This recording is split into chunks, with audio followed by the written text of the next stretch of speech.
Welcome to the New Media Lab. I am your host, Rob Southgate. Today I have a very special guest. I have Parviz Parvizi, who is one of the co-creators of Clammr. Now, back on our episode where we interviewed Troy Heinrichs, we talked all about Clammr and his affinity for it. We didn't really get into the nuts and bolts on how to do it.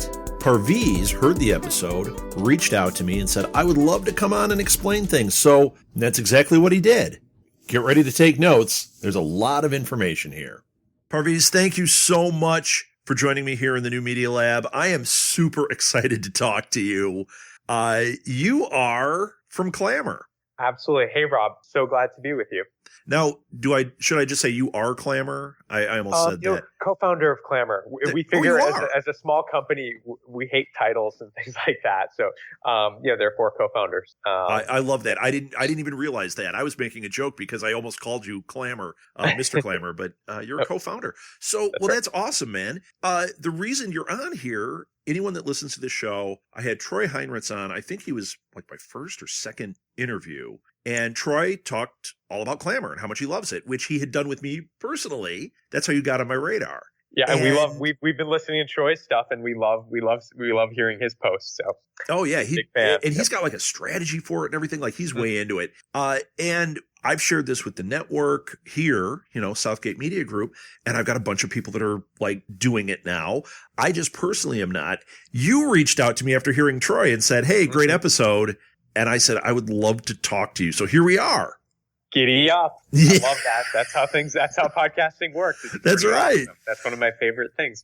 People are accessible, and it's like having a conversation outside your social circle, and then suddenly people become part of your circle. The way you and Troy actually connected, it sounds like, right? You was a listener and then became a friend. Totally. Troy and I have become friends. I was at his house the other night picking something up and hanging out with his wife and his kids, and it's like, you know what? It's just that's what podcasting is. It's great. We used to be in zines. My wife and I used to do zines way back, like late 80s. And it was very much the same kind of thing. Like zine people love to communicate with each other and love to send things back and forth. And I was watching a show last night. There was a YouTube show called Comic Books and Pie. Okay. And it's two old zinesters sitting around, old, they're probably my age, sitting around with their plastic bins full of old zines, just going through them and like, remember this guy? And it lit me up. And I was like, this is awesome. And it reminds me so much of podcasting because every podcaster I meet, it's the same kind of thing. We all get together and geek out about it. So, I'm now going to consider you a friend. You're in the circle.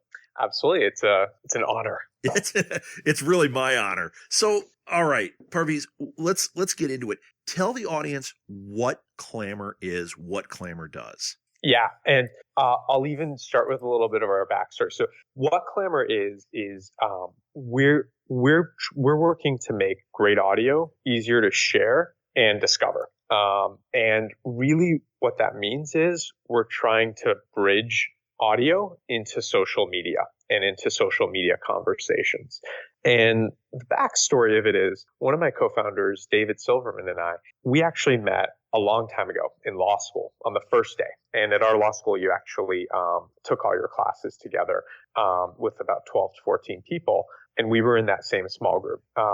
And we quickly discovered that we were probably among the slowest readers in the history of our law school. And so we bonded over that. And David had actually been a professional musician before. And one of our hacks in life is, because we're also big self-learners, is we use a lot of audio for just to, audio books, and even for things like news, et cetera. And so we would often exchange audio with each other. But we'd be doing it in these clunky ways, ripping something and putting it on Dropbox, sending a link and with a timestamp and saying, hey, fast forward to this spot. And so it really came out of David's forehead one day to say, hey, why can't we basically do the equivalent of tweeting stuff at each other? Why can't we, share a great audio moment, like you would put something on Pinterest or Instagram or Twitter? And then, if you want to keep listening to go deeper, you can.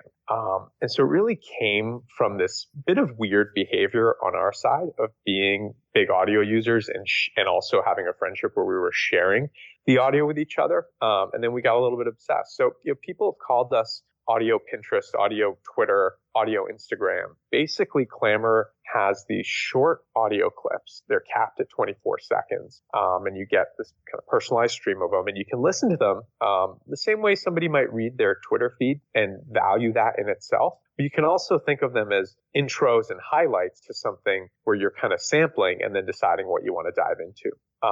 So that's the kind of Clammr platform experience. A lot of the power of Clammr actually comes from people using it as a tool to put their audio into Facebook and into Twitter. And what we enable is the audio that gets shared to Facebook or Twitter shows up natively in those environments. So what I mean by that is the audio actually autoplays on Facebook or Twitter, and it shows up in the video feed. So it'll be animated with some sound waves, and you can even do some really cool mashups with GIFs to actually get it even more attention. So it basically pops up higher in the feed because of Facebook's algorithms. We're seeing 2.5 times higher click-throughs for this format versus just sharing a link or, typical image with a play button kind of a thing. Yeah. Let me pause there. I've gone on, but hopefully that gives a gist of it.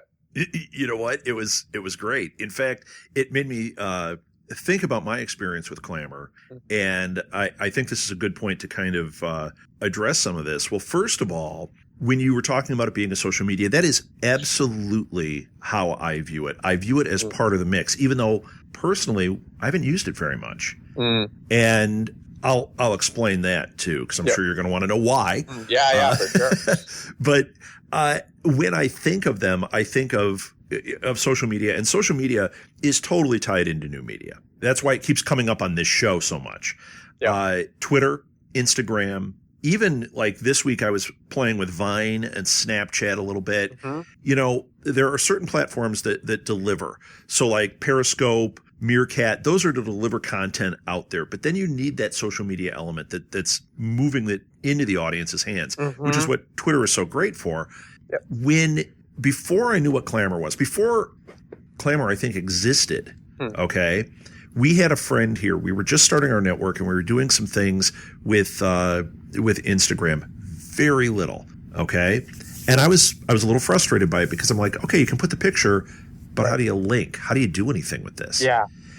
And it was two friends. They're both teenage girls. They were visiting in Chicago to go to check out colleges, and they were all like, Instagrammed up on their phones the whole time, right? And one of them said, well, why don't you put your audio clips on Instagram? And I said, I don't know how. And they said, oh yeah, sure, people do it. Do you know, they were wrong. I looked everywhere trying to find some example of somebody getting an audio clip on there, and I couldn't find it. And I kept trying to figure out how would this possibly work. And then Troy Heinrichs mentioned Clammr, and it is exactly what I was thinking. It is the audio version of those social media platforms, and I love it. I think that there's a lot of area of opportunity here. I think there's a lot of creativity to be done. I was listening to a few of your Clammrs today, not yours personally, but I was listening through, and I do really like how it, you go on to I was on the website, and I clicked on like John Lee Dumas's Clammr.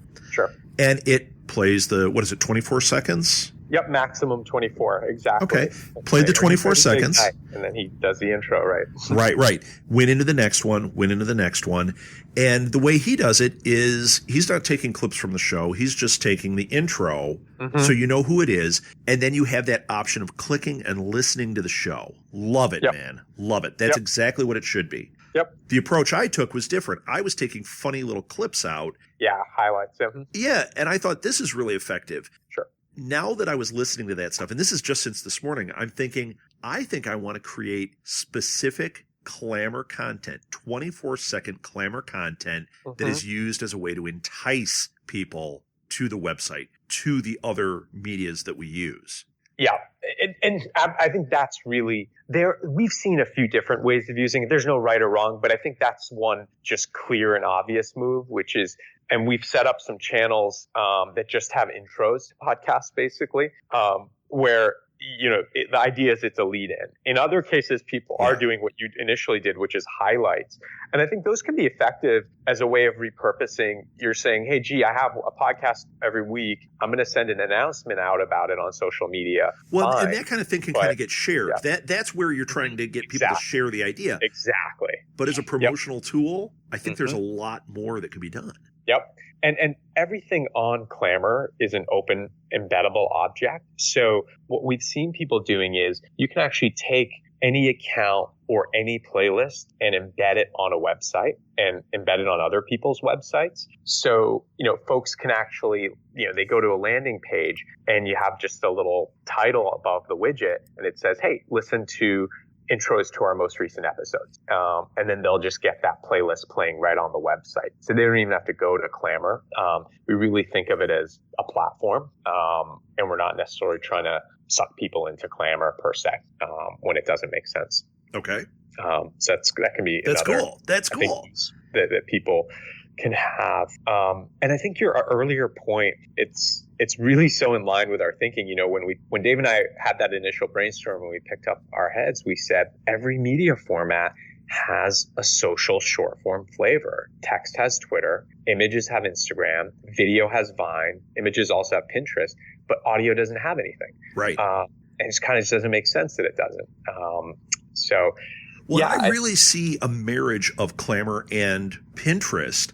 It seems like an absolute natural fit because with Pinterest, we put the shows up and we share, some pictures and things. But to have those little clips, I could totally see somebody scanning through Pinterest and rather than listen to an hour-long show, just listen to a funny moment and go like, oh, hey, this is cool. I like how these people sound. Or, I hate that guy with the voice. That would be me. Yep. And by the way, one thing I'll flag, it's a bit of a power user move. So that more option, everything in Clammr, it's, when you grab a piece of a podcast or an intro, it comes appended with the link to the full content. And so on Clammr, you just hit the more button. But if it's shared to Twitter or Facebook, it comes with this link to more content automatically with the little Clammr. And the default on that is it points to a web landing page, a Clammr profile page of yours. So if it's, if you, Rob, create a Clammr and you share it to Facebook, that'll get posted to Facebook with a with a link to your Clammr landing page. And when somebody goes there, it'll automatically play the full thing. But you can just manually change that link to point to your website instead. So we set it up as a default that every user has a Clammr landing page that auto plays whatever they posted, but we don't force that. So one power user move is you can definitely send it directly to Southgate Media Group or use tracking code and do sort of more advanced things. Send people to your iTunes landing page to subscribe, etc. Oh, very cool. Yeah, I'm looking at the app now. Now, this brings up another question. I know that with some of the things out there, I'm pointing a finger towards Instagram. I don't feel that Instagram integrates as well on the desktop as it does. Like I can't go in and add a bunch of pictures and do my thing with Instagram. Right. I have to do it all from my phone, which is limiting. But I can do all of it from the desktop with Clammr, correct? Yeah. In fact, it's encouraged, right? Because that was one of the barriers of entry I had. Trying to make clips on my phone, I found difficult. Yeah. And that's part of, we just made a big set of upgrades that basically brought the website up to the level of the app. There are two things that are still missing, which is personalized playlists and multi-track recording. Yes. But basically the website does everything the app does and it's mobile responsive. So Android users can use that as well on their Android devices. Excellent. Yep. So we do encourage it. Excellent. So, okay. I'm embarrassed here. I've got two clips. That's it. They're actually the same clip that I was experimenting. One of them I was able to put a picture on. The other one I didn't. Now, when I made these, what I did is I went in and I edited something down, I think in Libsyn, made a 24-second clip, and then imported it over here. And it seemed like a big process. But the way it works now, like with Libsyn, you can actually use the new player and pull that clip and make it right from there, correct? Exactly. So we've integrated with Libsyn's players. So you can also encourage listeners and say, hey, Clammr me. If you're listening on my website. And basically when they're listening, they just hit the share option and they see Clammr, and they hit that Clammr button and it tees up the sound wave from your podcast. And then they can just move it around. And there are 3 controls for moving around. They can move it around quickly if it's like, an hour long, they want to jump from one place to another. They can also grab the wave itself and make little micro adjustments to fine tune the portion. And then they just post it. They don't have to register for a Clammr account or anything like that. As long as they post it to Facebook or Twitter, we get it set up for them. And so it's actually integrated into the listening experience. Now, is that two-way communication? Can they make their own, like if they have a question, they're listening to the show, can they ask a question and that can go right to us as a Clammr? Right now. Or did I just make something you need to do? You made something we need to. It's actually for sure on our to-do list, which is it's related to that multi-track thing, which is right now on the web we do the cropping and clipping of existing audio, but not somebody recording with their voice into a mic.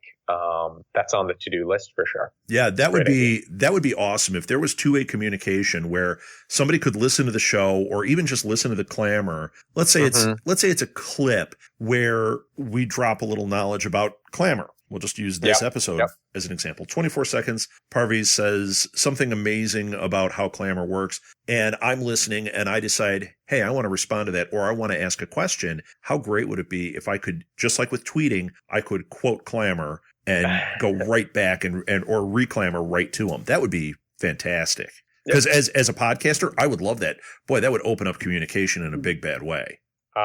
Absolutely. The app lets you do the voice recording, but the web, which includes this kind of function that's integrated into Libsyn Player, just does the clipping for now. It's for sure on the list. So when we're using a player like the Libsyn one and we're pulling our clip, and this is more of a nuts and bolts question. The way I like to do it is I do like to put a quick little music intro, 2 seconds of music and then boom into the clip. Yeah. You can't really do that though. You're just pulling a clip. Is that how most people use Clammr? Do they just pull like, here's 24 seconds, boom, I've made a Clammr and off it goes? Or do you find a lot of people doing the production like I'm talking about where they can put a little piece of artwork, they can put some music at the beginning? Or is there a best practice you'd recommend? Well, I think you brought up a couple things there. I think for sure people do things like custom artwork. I mean, we pull in the artwork, the title, the description, all the metadata automatically to minimize work. But we do see people, especially with the title, customizing that to something that'll grab interest instead of just being the podcast title. And often changing the image as well. The audio production, we see most people just grabbing either the highlight or some moment from the intro as opposed to something bespoke. But there's scope for that. Like that's the multi-track recording where you can take the same podcast and create 2 tracks of it and splice it basically, like grab the first, let's say seconds 5 through 10 and then seconds 20 through 30 and 5 through 10 have the intro music seconds 20 through 30. Right. That's funny, Parviz. That's exactly this morning when I was playing with this, that's exactly what I was thinking is, boy, I wish I could take 3 seconds of the intro music to New Media Lab just so that it's there and then drop that audio clip in there. That would have made all the difference in the world. I'd make Clammrs all day. That's what the app supports with multi-track. Those are those 2 differences that I told you about, which is multi-track recording lets you do things like add tracks on top of each other, including and we just don't have that. Yes. Just don't have that on the web right now. But it's coming. It's coming, and it's good to get the feedback. That's exactly how we prioritize what comes sooner rather than later, just by hearing from folks like you. Yeah. And, we were talking before we started here. We do have a life outside of this show. We were talking a little bit about my experience and how I tried it. As we can see, I put up 1 clip twice, and then I never went back to it. And you were saying, I'd like to hear why. Yeah, I would. Yep. And, it's nothing ominous. It really just has to do with that ease of use thing, I think, more than anything. Yeah. And the more I'm looking at this, I'm like, okay, this should be easy to get back into. Here's the thing, though. I've been promoting this to people that podcast on our network like crazy because we have had, like Troy has had so much success using Clammr. And I told Dave White over at 80s Reboot Overdrive, and he's doing Clammrs like crazy. Yep, I hear his stuff. Jock and Nerd. Now, they're not in our network, but I've interviewed Imran, and he's using Clammr like crazy. I see him promoting Clammrs all the time. Yeah. Now, it's interesting. Troy, he didn't talk about this on his interview with me, but he did tell me that just like we develop a strategy for Twitter or Facebook, he's developed a strategy for Clammr. And he was talking about how if you're doing like a TV show, he has this whole way of, and it depends on the show, depends on not only the podcast, but the show you're doing it about, just like Twitter does. But he said if he posts like, I think he said something like 5 Clammrs a half hour before the show airs live, he picks up a lot more people because it's people, they see it, they listen to that little clip, they watch the show, and then they download his episode. Yep. So, I mean, I think there's a real area of opportunity there. For sure. I think and we really make it quite easy to bridge this into Twitter, Facebook. So it lets you bring your content directly to the audience.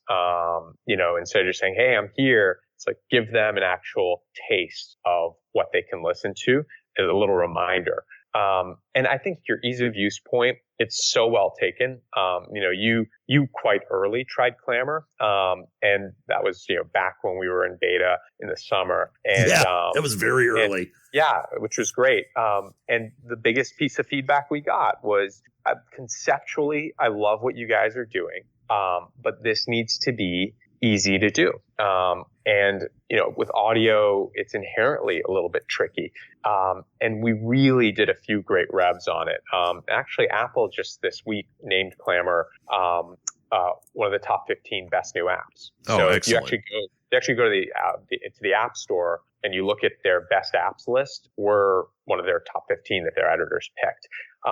And that's with just the release that came out last week, where we really worked hard to make it the UI just a lot simpler for folks, with things like when you grab the handles and move them around, it's easier. And then we also have a feature now where in the app, you can just listen to a podcast instead of pulling in the sound wave and moving around in it. Just listen to it. And then when you get to the moment you want, you press the Clammr button. And that's another path that some people found a little more intuitive and easier to make Clammrs with. And then added cool stuff like GIF mashups. As we're talking here, I'm playing with it. I'm on the. I actually went through Libsyn, clicked on the Clammr thing on one of the shows. Since we're recording, I can't really listen and say, "Oh, I'm going to make one right now while we're talking." But little things. The preview soundbite, the fact that everything's cropped out the right way, there's your 24 seconds, and I can drag like the right thing over, correct? To make it shorter. If I wanted to make it a 14-second clip, I can do that. You absolutely can. Yep. And then it says crop and review. And is it at that point here? I'm just going to do it. Yeah. And it's at that point where I can add artwork and I can add whatever metadata and all that I want to add, correct? Exactly. And we auto-populate that typically. Libsyn. Does it pull it from Libsyn if you're doing it through that app? Yeah. So in the app, it pulls it directly from Now, Libsyn, I have to look at they were really cool they had a lot of work to do with their most recent player release. So they were really cool about just squeezing us in there. So they did kind of like a first rev of the integration, but there's kind of a more advanced integration that, we're talking to them about. Things like, sending the timestamp. So for example, if you were clamoring something 3 minutes into the show, we would sort of say, hey, like that audio file that gets teed up should be at the 3-minute mark. So somebody, if they got enticed by that moment, they can either go to the beginning of the show by just going to that link, or they can start it at that point. Yeah, and I mean just as part of the creation process, if somebody is listening on the Libsyn player and hears a moment that they like at 3 minutes in, when they hit the Clammr button, they can set it up so that you can listen, it tease up the clip for that person right at 3 minutes. Right at 3 minutes, and then they can create their Clammr from that, instead of being at the beginning and having to scroll through the sound wave to create that. So yeah, you just put, and then likewise, they can pass through all the metadata from your Libsyn feed as well. So those are some kind of more advanced things that we're talking to them about. This is kind of first rev of the integration, which was awesome to have. You know, it's funny. One of the things I was going to ask you to do, and it wasn't necessarily on this episode, is I was going to ask you to, let's do a little class and we're going to pull up a clip and we're going to make something.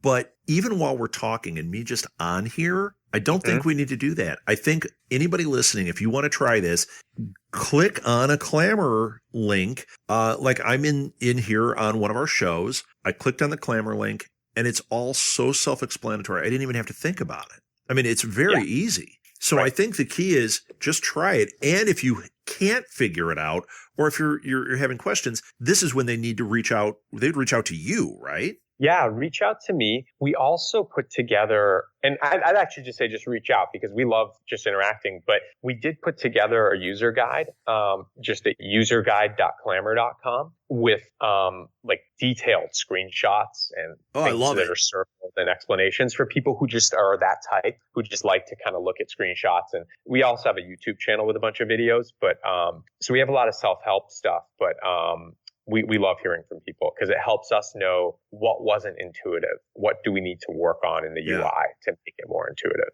Well, I can tell you just from somebody who's doing it while we're talking, this is really intuitive now. This is really super easy. I'm going to make a bunch and try and get some stuff going on here so that by the time this episode actually airs, which may be nice, it may be less than a week from now, there's a series of Clammrs on there so people can go to Southgate Media Group and find it. Now, that's one thing. Let's get into this real quick. I know we don't have a lot more time. Just give you one thing. So we're integrated with Libsyn. We're also integrated with PowerPress. So people who are using PowerPress, for example, also have this exact same ability on their own player to create Clammrs. Excellent. And you're with, did I see Blueberry on there too? Yep. Blueberry makes PowerPress. So, okay. That's who makes PowerPress. I didn't know that. Yep. And other folks, Buzzsprout, Spreaker and Podbean are working on it right now. It should be out soon. Simple Podcast Press from Hanimura. He was actually the first person to do the integration. So a lot of really great partners. And our whole point was to bring this ability to share directly to where people are doing their listening. And we also have a universal share card on the iPhone. So when people are listening to things like Pocket Casts or other apps like Overcast, they can also create Clammrs directly from those apps. That's more of an advanced thing that I can share later if you want. Yeah, that's something I think we might want to save for another episode because after we do these first steps and play around with this, I think I'm going to want to have you back on and we can talk about specifically using apps that way. I want to experiment with it so that I'm not coming from a point of, I don't know what you're talking about. Sure. Okay, let's talk about this then. This is getting away from the nuts and bolts because I think the nuts and bolts are fairly self-explanatory. I think you've gotten that message out there on how to do it. Who does it right? I'm looking at Clammr's site here. I see create. I see the home. You've got featured playlists, top playlists. Who do you think people should listen to? Just give a couple that you go, hey, these guys are really active, and I would highly recommend checking out what they do with Clammr. Yeah. So let's see. I know it's a tough question. You don't want to. I know. You don't want to slam anybody, but it is good. No, but if there's a couple of guys that just stand out in your mind where you're like, you know what, they get a ton of listens, so they're obviously doing something right. Who would you say? Well, the guys you mentioned are great. So certainly, Troy, Imran from Jock and Nerd. I think what John does with just consistently, he basically with those intros. Yeah, he's great at process, right? That's one of his he's awesome at him and Kate. And so, he just said, you know what? I'm just going to systematically do this with my episodes, intros, just boom, boom, boom, put them out. We see, and Mark Asquith does a really nice job too with his entrepreneurship show. Similar thing. And Mark, I think one thing he does that's interesting is he gets these moments. So he does a really nice job of at volume putting out moments. And he also does a really nice job posting to social media. I think that's one move that it's really where the power of Clammr comes from. I mean, Clammr is a social media format itself, but we said, look, if you're starting a social company in 2015, 2016, it doesn't make sense to have it be an island by itself. Let's take advantage of the fact that there are these social graphs that already exist on Facebook and Twitter and let people access those and actually bridge to those. So there are just, you could do a quick search on Twitter, for example. A lot of the Facebook stuff is private, so hard to see who's doing what, but, and you can just see what some folks are posting. And those are some of the best practice folks in my mind, the folks who get that it's not just about creating the Clammr, but posting it to social media, A, and B, using things like tagging and not just throwing something out there, but taking a moment to tag a couple of the relevant people who were on the show, et cetera, so they can kind of get the engine going for you in promoting what you have. So can you do that because I'm not in there right now. And I've only created one, basically. Mm-hmm. When you're creating your Clammr, you can tag people? Is there hashtags with this, just like there is with anything? There are hashtags with Clammr, absolutely. The live tagging we don't have at this point, but what I meant with social media is the following. Like, let's say you're going to create a Clammr and then post it to Twitter. As part of the creation process, there's a Twitter option, so you just check off Twitter. That's a great practice just to put it on Twitter or Facebook. But an even better practice is when you create it, use the Twitter handles of some of the people who are there. And we've seen there's one community that I've been especially impressed with, which is a series of podcasts around human sexuality.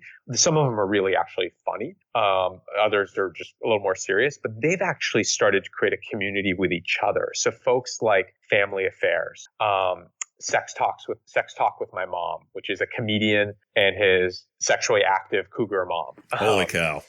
There's another one, Chloe Love. She's a phone sex operator who has a podcast. She's excellent and has a great voice, and not surprisingly. Those folks, I think, first of all, have interesting content. And then also they're doing a nice job tagging other people, and they've actually formed a bit of community without having previously known each other based on actually tweeting out their Clammrs. And I believe Chloe actually showed up on Sex Talk with My Mom based on them getting to know each other through posting Clammrs. Interesting. And then sending them to Twitter at the same time. They actually met through Twitter and having their Clammrs on Twitter. So this brings it up right here. So Chloe's an example. We've talked about Chloe on this show. I would tag her on the Clammr, and then when I tweet it out, I would say, "Hey, we talked about you on New Media Lab, Chloe." Boom. Totally. And that is the effective practice to build that. That's the effective practice to build that. When you tweet it out, take the time to look up the handles of relevant people and then mention them. And then we see this really nice community forming around that in a bunch of pockets. There are a set of kind of geek podcasts that are out there too that have been doing that, who've been awesome. Same thing. They've been sort of tagging each other when they send the Clammrs out. They're saying, "Hey, this is a moment that reminds me of you or of this show, or we talked about this show on my show." And then that person notices it in their Twitter feed and replies, and then they make a Clammr that's relevant too. So that's kind of the move. And Facebook, same thing. Facebook tagging is a little harder because Facebook doesn't just have handles. So that one means that one's tricky. Yeah, you got to post it and then go back and edit it. And then when you're editing in Facebook, Facebook will recognize tagging. But it can be worthwhile doing that. Yeah, cool. Wow, that was really great, Parviz. I think that's going to be it for this episode. We try to stick them to about a half hour or so. I think we went a little above that. But I definitely am going to want you back on. We're going to get into some like nuts and bolts of how to do some of the stuff with the apps next time, if you're game. I'm totally game. Super fun conversation, and definitely I'll send you, a series of links for your show notes and whatnot. User guide, etc. Wonderful. And we'll put those in the show notes, and we'll share them on our Facebook page and everything else. So that's great. Parviz, give your social media, give ways people can contact you. Absolutely. So I am at Clammr app. I have a personal Twitter account people are welcome to as well, but I actually basically spend all my time at Clammr app, CLAMMR APP. If you want to reach me through Twitter, I'm Parviz at Clammr.com. You can always reach me by email and, LinkedIn, all those other things too. So reach out anytime. Excellent. All right. Well, once again, Parviz, thank you so much. I look forward to speaking with you in the future, whether here or through a series of Clammrs. Exactly. And thanks a lot, Rob, and Clammr on. I hope this inspires you to use Clammr as much as it did me. After recording this episode, I did experiment with it some, and I gotta say, I love it. I'm encouraging everybody to give it a try. It's super easy, and it's a wonderful tool. If you have questions for me or for Parviz, you can write me at southgatemediagroup@gmail.com. That goes directly to me. You can also tweet me at @rsouthgate or our company at SMG Pods. Until next time, keep creating.